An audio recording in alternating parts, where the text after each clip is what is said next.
மக்களே மக்களே இன்றைக்கி எபிசோட் முடிஞ்சது. இன்றைக்கி கண்டென்ட்டுங்கிறது காலங்காத்தால் அமித்துக்கும் கன்னிக்கும் நடந்த சண்டை தான். மற்றபடி 3 ஃபேமிலி வந்தாங்க. கனியோட ஃபேமிலி, சபரியோட ஃபேமிலி, வினோத்தோட ஃபேமிலிலாம் ரொம்ப சாதாரணமாக ஜாலியாக போச்சு. நம்ம சொல்கிற அளவு கண்டென்ட்டெல்லாம் எதுவும் இல்லை. ஸோ நம்ம இந்த கனி அமித் பிரச்சனை மட்டும் பார்க்கலாம். நைட்டு பேசிகிட்டு இருக்கும்போது கனி சும்மா கிண்டல் பண்ணிகிட்டு இருக்காங்க. என்ன அமித் இங்கே வந்துட்டார், பார்வதியை காணோம் அப்படிங்கிற மாதிரி கிண்டல் பண்ணிகிட்டு இருக்காங்க. அதுக்கு திவ்யாவும் சொல்கிறாங்க, ஆமாம் நானும் நினச்சேன், அமித் வட்டார் பார்வை காணும்னு நினச்சேன் அப்படின்னு. இது ரொம்ப பேசிக்கான ஒரு கிண்டல். அமித்துக்கு கல்யாணம் ஆகிடுச்சு, குழந்தை இருக்குன்னு உலகத்துக்கே தெரியும். அமித்தையும் பார்வையும் சேர்த்து வச்சு எதுக்கு பேச போகிறாங்க? இந்த அழுக்கு அமித்தோட மனசில் முதல்ல பதிஞ்சு போச்சு. இதை பார்வதி கேஸாக எடுத்துகிட்டு வர்றப்ப இவர் கத்தலை, சண்டை போடலை, எதுவுமே பண்ணலை. இவருக்கு அவ்வளோ தூரத்துக்கு அது வந்திருக்கக்கூடாது அப்படின்னா அவர் அப்பயே பெரிய சண்டை போட்டிருக்கணும்ல. அவர் அதை பெருசு பண்ணாததுனால யாருக்கும் அது பெருசாக தெரில. கோர்ட்டில் போய் எடுத்துகிட்டு போய் அட்ரஸ்லாம் பண்ணி பேசினாங்கல்ல, அதனால் அது அவங்களுக்கு பெரிய விஷயமா தெரில. அப்படி ஃபர்ஸ்ட் ஆஃப் ஆல் அதை இன்டென்ஷனாகவே சொல்லலை. அப்பையும் அவர் சொல்கிறாரு, பார்வையிலலாம் பேசாதீங்கன்னா அவங்க காமெடியாக தான் பேசிகிட்டு இருக்காங்க அவங்க ரொம்ப நேரமாக. அதனால் இவர் என்ன சொல்கிறாரு பாரு அப்படின்னு சொல்லி சிரிக்கிறாங்க. அவ்வளோதான். சிரிச்சு ஓகே பேசலை அப்படின்ட்டாங்க. மறுநாள் காலையில் மறுபடியும் இவர் தான் அந்த டாப்பிக்கை எடுத்துகிட்டு வராரு. காலையில் கடி ஏதோ வேலை பார்த்துட்டு இருக்கும்போது ஏதோ பால் எடுத்து வைக்கல, பாலை எடுத்து உள்ளே வைக்கலான்னு சொல்கிறதுக்கு இவங்க கூட தான் பாரு கூட வரலன்னு சொல்லி பேசுகிறாங்க அப்படின்னு சம்மந்தம் இல்லாமல் ஒரு டாபிக் எடுக்கிறாரு. எடுத்துகிட்டு ஏங்க அதான் நைட்டே சாரி சொல்லிட்டேன் இல்லைங்க, இவங்க ஏதோ சொல்கிறாங்க, அவர் அப்படி திட்டிட்டு போயிடுறாரு. அப்புறம் அவங்க சாண்ட்ராவே திவ்யாவையும் உட்கார வச்சு விளக்கம் கொடுக்குறாங்க. திவ்யாவும் ஆக்சுவலி அங்கே இருந்தாங்க. விளையாட்டு தானே பேசிகிட்டு இருந்தோம், இவர் எதுக்கு இவர் சீரியஸாக எடுத்துகிட்டு போகிறாரு அப்படின்னு சொல்லிட்டு அவர்கிட்ட கேட்குறாங்க. நீங்கள் இப்படி பண்ணுறது தப்பு சார், நைட்டு பேசியாச்சு, சாரி கேட்டாச்சு, காலையில் நீங்கள் மறுபடியும் எதுக்கு அந்த டாபிக் எடுத்துகிட்டு வரீங்க, நீங்கள் பேசாதீங்கன்னு சொன்னீங்க, நான் சரின்னு சொல்லிட்டேன்ல அப்படின்னா நீங்கள் சிரிச்சுக்கிட்டே சாரி சொல்லிட்டு போனோம் அப்படின்னு அவர் ஒரு மாதிரி ஃபேஸை பயங்கர ரூடாக வச்சுக்கிட்டு பயங்கரமாக ஒரு மாதிரி பிஹேவ் பண்ணார். இது கனி கொடுக்குற இடம்னு சொல்லி ஆக்சுவலாக இன்றைக்கி வந்திருந்தப்போ விஜய் சொன்னாங்க, அதுதான் கரெக்ட், நீ கொடுக்குற இடம் தான் மற்றவங்களுக்கு அப்படின்னு. இது கனி கொடுக்குற இடமா தான் தெரியுது. அது எதுக்கு அவ்வளோ ரூடாக? அவர் அந்த வீட்டில் வேறு யார்கிட்டையுமே அவ்வளோ ரூடாக பேசுனதில்லை. எனக்கு நீங்கள் எபிசோட் பார்த்துட்டிங்கன்னா தெரியும். இதை விட ட்ரிப்பிள் மடங்கு லைவில் நடந்தது. கனி கிட்ட மட்டும் அவ்வளோ ரூடாக ஊற்றி வச்சுட்டு அவ்வளோ ரூடாக டோன் வச்சுக்கிட்டு பேசுகிறாரு. கனி சொல்கிறாங்க, சார் இங்கே பாருங்க, இந்த மாதிரி ஒரு இதில் நீங்கள் எடுத்துக்கிறீங்க, நான் நினைக்கவே இல்லை. ஃபர்ஸ்ட் ஆஃப் ஆல் சாதாரணமாக நீங்களும் கிண்டல் பண்ணீங்க, அதனால் நான் கிண்டல் பண்ணேன், நீங்கள் ஸ்பேஸ் கொடுத்ததுனால நான் பதில் சொன்னேன், இல்லை நான் எதுக்கு உங்களுக்கு தேவையில்லாமல் நோட்ட போகிறேன், நான் இனிமேல் இந்த கிண்டல்லாம் பண்ணிக்க வேண்டாம் அப்படிங்கிறாங்க. அவர் அப்பயே முடிக்க மாட்டேங்கிறாரு. நீங்கள் அப்படி சொல்லியிருக்கக்கூடாது, தப்பு, அது சிரிச்சுக்கிட்டே சாரி சொன்னால் சரியாக போயிடும் ஒரு மாதிரி வாக் பண்ணுறாரு. லிட்டரலி வாக் பண்ணி காமிக்கிறாரு கனி பண்ணதை. அதுக்கப்புறம் திவ்யா சாண்ட்ராலாம் எடுத்து சொல்லி தான் அவர் வாயை அடைச்சாங்க. உங்களுக்கு அப்படி சிரித்து சாரி சொன்னது பிடிக்கலன்னா அங்கேயே சொல்லியிருக்க வேண்டியதானே, எதுக்கு மறுநாள் காலையில் எடுத்துகிட்டு வரீங்க அப்படின்னு கேட்டால் அவருக்கு பதில் தெரியல. இதில் இவர் ஒரு கேள்வி கேட்டு மடக்கிட்டாராம். இவர் நீங்கள் என்னை கூப்பிட்டு பேசியிருக்க வேண்டியதான கனி அப்படிங்கிறாரு. இவருக்கு அஃபெக்ட் ஆகிருக்குங்கிறதே கனிக்கு தெரியல. காலையில் அவர் சொன்னோடனே அவங்க கூப்பிட்டு அட்ரஸ் பண்ணிட்டாங்க. அதுக்கு முன்னாடி அவங்க என்ன கூப்பிட்டு அட்ரஸ் பண்ணணும் எனக்கு புரியலையே, கிண்டல் தான் பண்ணிகிட்டு இருந்தாங்க.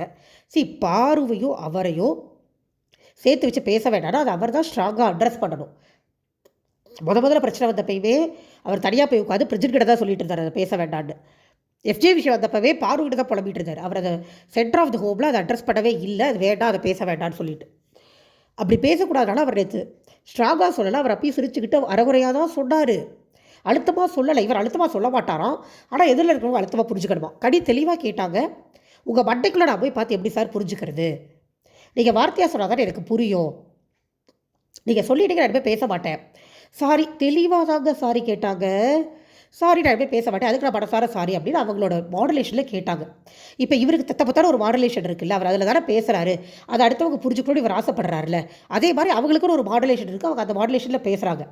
எனக்கு அது அப்படி புரியலை, சாரி, பட் நீங்கள் அதை அப்பயே சொல்லியிருக்கலாம், எதுக்கு இவ்வளோ எடுத்து காலையில் சண்டை போடுறீங்க அப்படிங்கிறத அவங்க கேட்டது. அமித்துக்கு மூஞ்சிக்கு நேரம் பேசுகிறதுக்கு தைரியமே இல்லை. அங்கே அந்த டாபிக் சாரி கேட்டு க்ளோஸ் பண்ணியாச்சு. அப்போ ஒரு நியாயமான ஆளாக இருந்தால் அதுக்கப்புறம் அதை எடுக்கக்கூடாது. ஆனால் அவர் என்ன பண்ணுறாரு, நேரம் வெளியில் உட்காந்து பார்வதி கிட்ட விஷயத்த சொல்கிறாரு.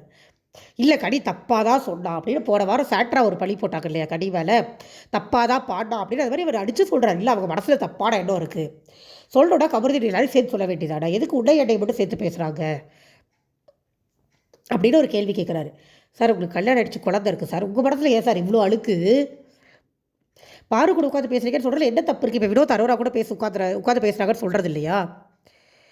புரியவே இல்லை. இவர் உட்காந்து பாரு கூட தானே பேசுகிறாரு, பார்வதி கூடயே தானே இருக்கார். இப்போ கூட உட்காந்து பார்வதி தான் கம்ப்ளைண்ட் பண்ணுறாரு. எப்போ பார்வதி கூட பிடிச்சிட்டே தான் சுற்றுறாரு இவர். அது ஏன் ஃபர்ஸ்ட் ஆஃப் ஆல் நம்மளுக்கு தெரியல. இந்த பார்வதியோ பெரிய நியாயவதி மாதிரி, நம்மளாம் அடுத்தவங்களை பற்றி அவ்வளோ சீப்பாக பேசவே மாட்டோம். எப்போ ஆபாச குறியீடு வந்துருச்சாமா அப்படின்னு கேட்கணும் போல இருக்கு எனக்கு சீரியஸாக. பேசவே மாட்டாங்களா அடுத்தவங்களை பற்றி இவங்க சீப்பாக. வாக் பண்ணுறது, வாமிட் பண்ணி காமிக்கிறது இதெல்லாம் பண்ணவே இல்லை பார்வதி. பார்வதி பயங்கர டீசென்ட்டுங்கிற மாதிரி பேசுது.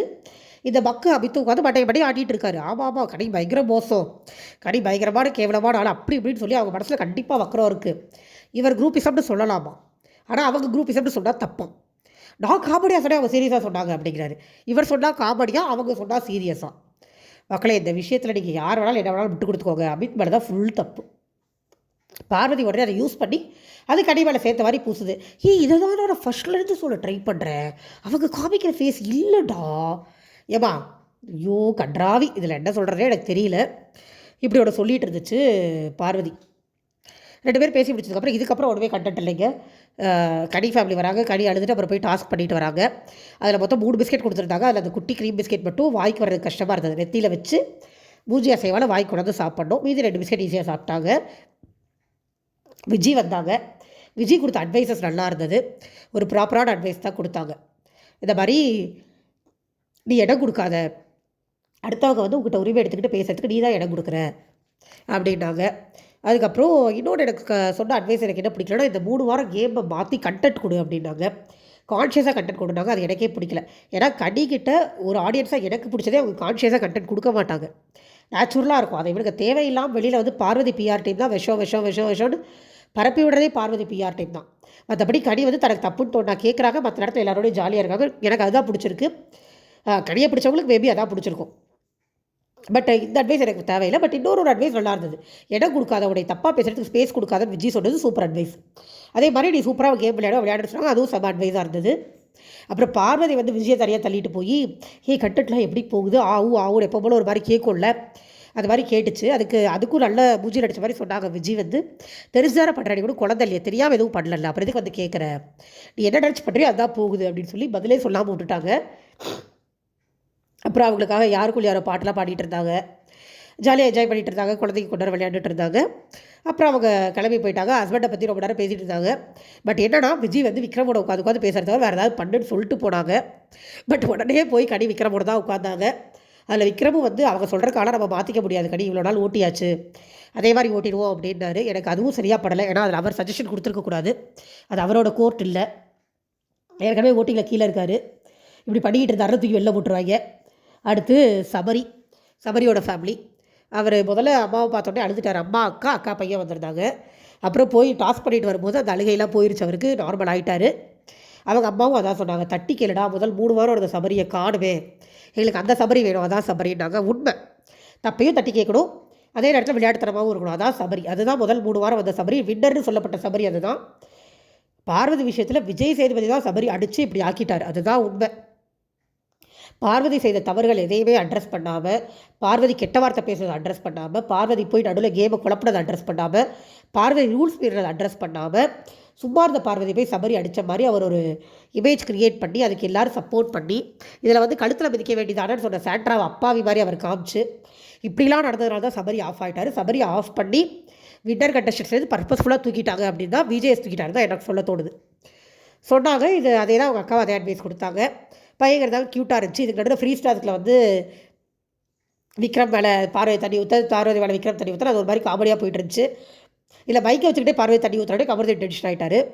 பார்வதிக்கு காமன் சென்ஸே கிடையாதுங்க. அது விளையாட்டுத்தனம் குழந்தைத்தனம்னு சொல்லி நீங்கள் எல்லோரும் சொல்கிறீங்களா, இல்லை கேமர்னு சொல்கிறீங்களா, அது என்ன கர்ம வேணாலும் இருந்துட்டு போட்டோம். ஆனால் உண்மை என்னென்னா பார்வதிக்கு அறிவுங்கிறதே கிடையாது. பைக்கை போட்டுட்டு இருக்கும்போதே கொண்டு போய் தண்ணியை ஊற்றுறாங்க, பைக்கோட ஸ்கேப்ஸில் மட்டும் மூடிக்கிட்டு அதை கலட்டி ஒரு ஓரமாக வச்சதுக்கப்புறம் ஊற்றுறா என்ன. எதுவுமே ஃப்ரீஸில் நிற்கிறது இல்லை, எதையுமே ஃபாலோ பண்ணுறதில்ல. நீங்கள் கப்பை தூக்கி கொடுங்க. கம்ப்ளீட்டாக பிக் பாஸை மதிக்காத ஒருத்தங்களுக்கு கப்பு கொடுக்குறது இந்த சீசன் வந்து ஒரு ட்ரெண்டாக இருந்துட்டு போட்டு, ட்ரேட்மார்க்காக இருந்துட்டு போட்டுன்ற மாதிரி இருக்குது நம்மளுக்கு.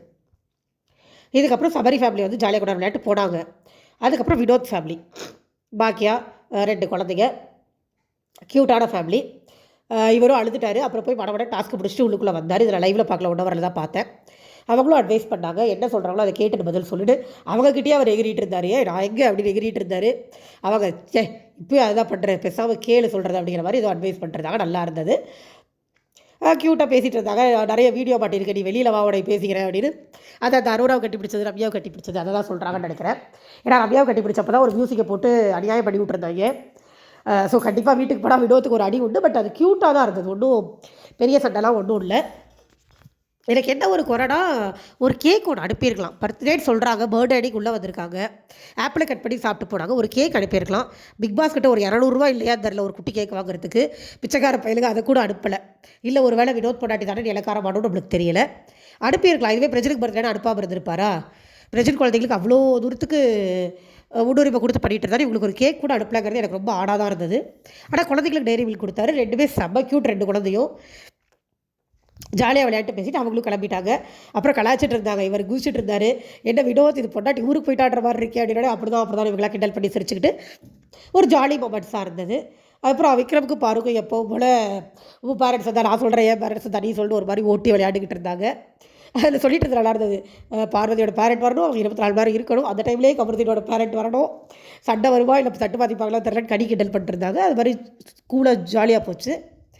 கடைசியில் முடியறதுக்கு முன்னாடி மறுபடியும் அமித் காலையில் பார்வதி கிட்ட சொன்ன அதே டைலாகை இப்போ சாண்ட்ரா கிட்ட சொன்னார்.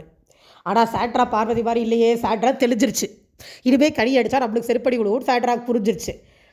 அதனால் சாண்ட்ரா என்ன பண்ணிடுச்சு, இவர் சொல்கிறார் சாரி பாரு, செகண்ட் டைம் கூட அவங்க ஒரு மாதிரி சாரி மூஞ்சில் அடித்த மாதிரி தானே கேட்டாங்க அப்படின்னு சொல்லி அமித் சொல்கிறதே ஃபர்ஸ்ட் ஆஃப் ஆல் சுத்த பைத்தியக்காரத்தனம், உச்சக்கட்ட பைத்தியக்காரத்தனம். ஏன்னா செகண்ட் டைம் சாரி அவங்க சீரியஸாக தான் கேட்டாங்க. நீங்கள் 24 ஹவர்ஸ் பார்த்துருந்தாலும் தெரியும், 1 ஹவர் பார்த்துருந்தாலும் தெரியும்.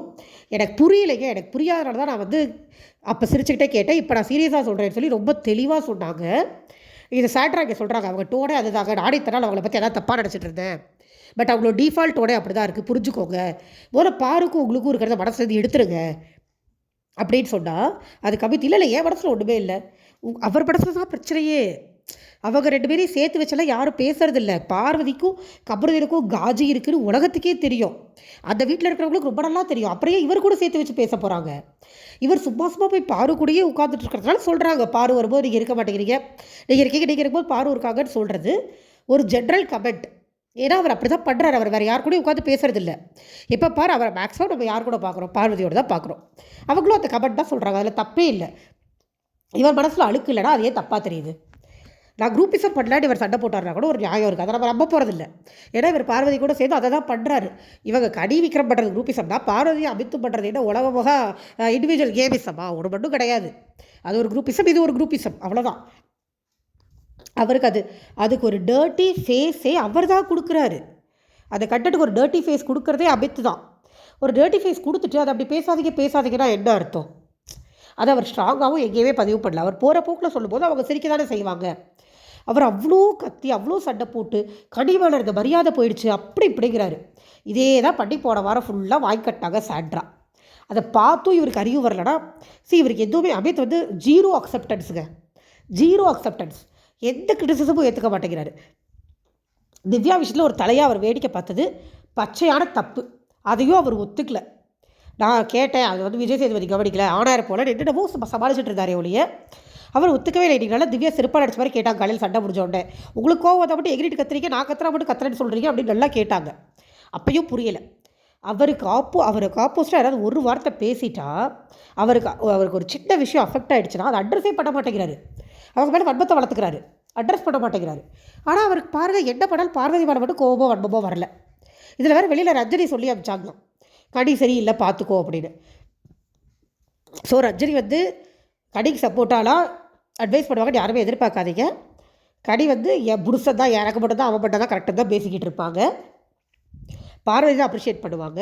இன்றைக்கி விஜயை பார்வதி கேம் அப்ரிஷியேட் பண்ணாங்க. விஜயோட கேம் பிளேவும் அப்படி தான் இருந்தது. பட் கனியோட கேம் பிளே அப்படி இல்லாதனால தான் நம்மளுக்கு கனியை பிடிச்சி 80 நாள் வச்சுருக்கோம். விஜய் மாதிரி இருந்திருந்தால் கண்டிப்பாக இருந்திருக்க மாட்டாங்க. அது வன்மமும் கண்டென்ட்டும் தான் வேணும்னா பார்வதி இருக்கிற மாதிரி எல்லோரும் இருக்க முடியாது. வெளியில் போன திவாகர் அதுக்கு ஒரு பெரிய எக்ஸாம்பிள், கலை ஒரு பெரிய எக்ஸாம்பிள். இவங்கெல்லாம் வன்மத்தினால வெளியில் போனவங்க. ரம்யா, வியானா இவங்க எல்லாமே கேமை விட்டு வெளியில் வன்மத்தை காட்டினப்போ தான் வெளியில் போனாங்க. பார்வதி மட்டும் தான் கேம் வச்சுருக்காங்க. ஏன்னா பார்வதி ஃபேமிலி பெரிய ஃபேமிலி, பெருசு கட்டுக்கட்டாக விஜேஎஸ்க்கு போயிருக்கும் போல் இருக்குது, அதனால் உள்ளே இருக்காங்க. வேறு ஒன்றும் பெருசாக காரணம் இல்லை. அதே மாதிரி பிஆர் டீம் காரணம். பிஆர் டீம் வைக்காமல் உள்ளே வன்மத்தை கக்கினா கண்டிப்பாக யாரும் உள்ளே வச்சுக்க மாட்டாங்க. கடிக்கு பிஆர் டீம் இல்லாமல் வன்மத்தை கக்கினாங்க, கடி எப்போயோ வெளியில் போயிருப்பாங்க. கடியோட நேச்சுரல் கேரக்டர் தான் அவங்கள இவ்வளோ நாள் கேம்குள்ளே வச்சுக்கிட்டு இருக்குது.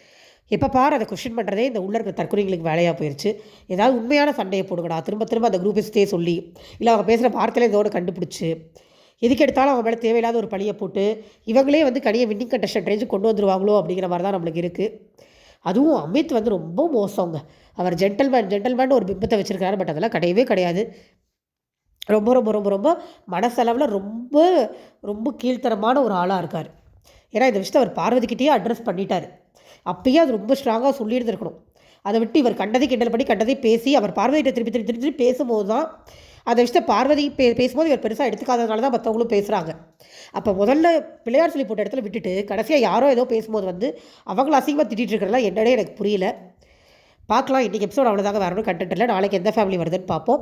இன்றைக்கி 3 ஃபேமிலியுமே சூப்பராக போச்சு. அதில் நம்ம கமெண்ட் பண்ணுறக்கு ஒன்றுமே இல்லை. ரொம்ப அழகாக இருந்தது குடும்பங்கள் எல்லாமே. Thank you so much.